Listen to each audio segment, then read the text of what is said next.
আসসালামু আলাইকুম। আপনাদের যাদের বাচ্চারা খেতে চায় না, অরুচি, বমি বমি ভাব, ক্ষুধামন্দ এবং খাওয়ায় অরুচি, খাবার দেখলে বমি করে এবং পেট ফাঁপে, গ্যাস, হজম হয় না, পেটের ভেতর ভুটভাট করে, তাদের জন্য ডিফ্লক্স সিরাপ, এটা বেক্সিমকো কোম্পানির, এটা সুগার ফ্রি, ডমপ্রেডন 100 ml চিনিমুক্ত। এটার প্রাইস হলো গিয়ে 50 টাকা।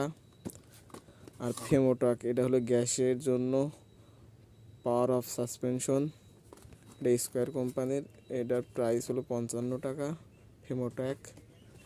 আর জিঙ্ক সালফেট, জিঙ্ক হলো কি vitamin mineral B complex combination, এটার প্রাইস হলো গিয়ে 55 টাকা। Zinc syrup 100 ml।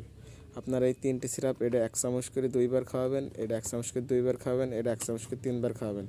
যে কোনো বাচ্চার ক্ষুধা ও অরুচির জন্য খাওয়াতে পারেন। এই তিনটা সিরাপ আপনারা যে কোনো দোকান থেকে কিনে নেবেন। বাচ্চা খাওয়ায় অরুচি এবং জিঙ্ক এবং শরীর একটু ভালোর দিকে আনার জন্য